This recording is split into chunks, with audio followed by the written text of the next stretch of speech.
બ્રહ્મક્ષત્રિય જન્મ તારીખ 29/9/1950 કે આજે એમની જન્મદિવસની ઉજવણી ખૂબ જ ધામધૂમથી અહીંયા સિનિયર સિટીઝન પરિવાર દ્વારા અહીંયા ખૂબ જ ઉત્સાહ સાથે અહીંયા કરવામાં આવી છે। આજે સાથે અહીંયા સિનિયર સિટીઝનના તમામ સદસ્યો અહીંયા હાજર છે। મારી સાથે અહીંયા વડીલ મફતભાઈ મોદી છે, સાથે સાથે અન્ય મિત્રો પણ અહીંયા વડીલો પણ હાજર છે અહીંયા। જો કે આજે હું નાથાલાલ બ્રહ્મક્ષત્રિયનું સિનિયર સિટીઝન પરિવાર દ્વારા અહીંયા સન્માનપત્ર, શાલ તથા પુષ્પગુચ્છ આપી અને વિશેષ સન્માન કરવામાં આવ્યું છે। જો કે આજે મફતભાઈ મોદી કે જેઓએ આજે લગભગ મને એવું લાગે છે કે આજે 5132મો એમનું સન્માનપત્ર આજે નાથાલાલ બ્રહ્મક્ષત્રિયને આપીને સન્માન કરી રહ્યા છે।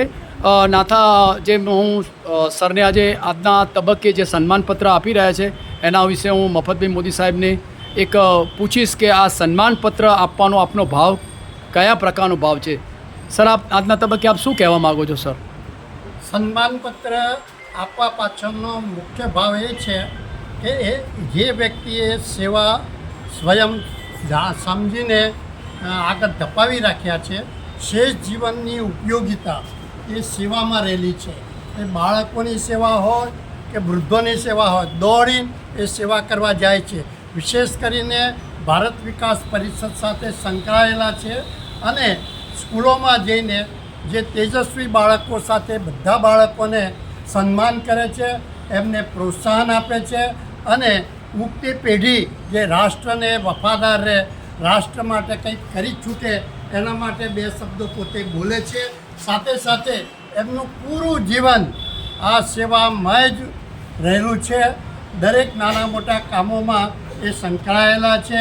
સત્સંગ હોય તો પણ આવી જાય છે અને સત્સંગમાં ભજન સારા લાગે તો ઓતપ્રોત થઈને પોતે નૃત્ય નાચવા પણ માંડે છે ને, એટલે નાચીને પોતાનો આનંદ વ્યક્ત કરે છે અને અન્યોને આનંદ આપે જ પણ છે। એટલે સેવા એમની ખૂબ આવકારદાયક છે। સત્સંગ ભક્ત મંડળ એમને આવકારે છે, એમના જન્મદિનને આવકારે છે, સાથે સાથે એમની સેવાઓને બિરદાવે પણ છે। ખૂબ જ સરસ મજાની વાત કરી સાહેબે, બહુ એકદમ મહત્ત્વપૂર્ણની વાત કરી કે જે નાથાલાલ બ્રહ્મક્ષત્રિય કે જેઓ એ સારા એવા ચિત્રકાર છે કે જેઓ પોતે સમાજની અંદર બાળકોને, સમાજને ચિત્રોના સાથે સાથે પોતાના ભાવ સાથે એમને સમાજને ખૂબ જ ઘણું બધું આપ્યું છે। આ સાથે એમને સન્માનપત્ર આપી એક હર્ષની મફતભાઈ મોદી અથવા સિનિયર સિટીઝન પરિવાર દ્વારા આનંદની લાગણી વ્યક્ત કરી છે। આજે નાથાલાલ બ્રહ્મક્ષત્રિય જે સારા એવા ચિત્રકાર છે એમનું સન્માન થઈ રહ્યું છે, એમના મોઢે ખૂબ જ સ્મિત દેખાઈ રહ્યું છે આજે। સર, આજના તબક્કે આપનું જે સન્માન થઈ રહ્યું છે, આપનો આજનો આનંદ કેવો છે આપને? સર, ખૂબ આભાર ચંદુભાઈ સાહેબ। સિનિયર સિટીઝન ભક્ત મંડળ સાંઈમાનાથ મંદિરમાં ભેગા થઈને બેસીએ છીએ। છેલ્લા 7-8 વર્ષથી હું પણ આમાં જોઈન્ટ થયો છું। અમારા પ્રમુખ માનનીય રસિકભાઈ તાપનેરી સાહેબ, અમારા મુરબ્બી શ્રી મફતભાઈ મોદી સાહેબ અને મિત્રો ખૂબ સરસ મજાના અહીંયા ભજનો ગાય છે અને પોતાના જીવનને આનંદમય રાખે છે। તો હું પણ જ્યારે સારા ભજન ગવાય ત્યારે મારી અભિવ્યક્તિ નૃત્ય કરીને પણ રજૂ કરું છું। મારા ચિત્રો દોરીને સાંઈ મંદિરમાં અને ક્યારેક ગાયત્રી મંદિરમાં, ક્યારેક જલારામ મંદિરમાં પણ ચિત્ર દોરીને હું મારા વિચારો વ્યક્ત કરું છું। મારો વિષય ચિત્ર છે અને આપ પણ મારી સાથે હો છો।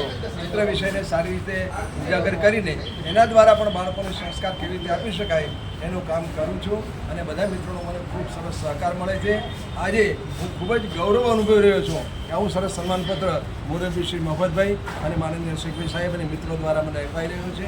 હું મારા જીવનને ધન્ય સમજું છું અને તમે પણ મારી હર પળને સરસ મજાના કચકડામાં કંડારીને મને પ્રોત્સાહન આપો છો। ચંદુભાઈ સાહેબ, તમારો પણ ખૂબ ખૂબ આભાર, ધન્યવાદ। બહુ સરસ મજાની વાત કરી નાથાલાલ બ્રહ્મક્ષત્રિય સારા એવા ચિત્રકાર અને એમને આજના જે સન્માન થઈ રહ્યું છે એને ખૂબ જ આનંદની લાગણી વ્યક્ત કરી છે।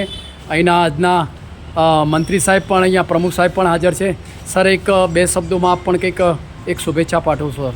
નાથાભાઈ વિશે પહેલાં કહેવાય છે કે પહેલો પેડો ખાઈએ તો મીઠો લાગે, બીજો પેડો ખાઈએ તો મીઠો લાગે, 5મો 10મો પેડો મીઠો લાગે, પણ પછી વધારે 12મો 15મો પેડો આવે એ આપણને પછી અમખે.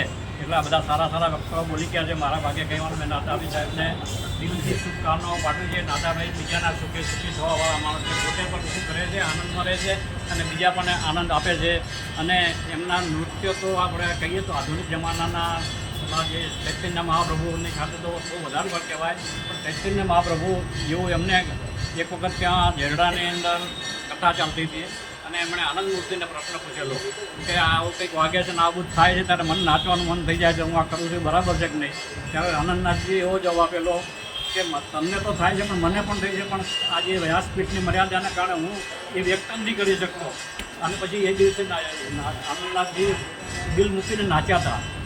એટલે નાતાભાઈને અને સિનિયર સિટીઝન ભક્ત મંડળ તરફથી ખૂબ ખૂબ હાર્દિક શુભકામનાઓ પાઠવી છે અને તંદુરસ્ત દીર્ઘાયુ આપે અને 100 વર્ષ સુધી અમને બધાને કંપની આપતા રહે એટલે આપણું આયુષ્ય પણ 100 વર્ષ થાય અને અમારું પણ સાથે સાથે થાય. બહુ બહુ સરસ, ધન્યવાદ. હું પણ આજના તબક્કે નાતાભાઈને ખૂબ સારી એવી શુભેચ્છાઓ તો પાઠવું છું. આ સુંદર સરસ મજાના સારા ચિત્રો દોરી અને બાળકોને સમાજને ખૂબ પ્રેરણા આપું એવી મારી આપને ખૂબ ખૂબ શુભેચ્છાઓ છે. જય શ્રી રામ, જય શ્રી રામ, જય શ્રી રામ. આભાર.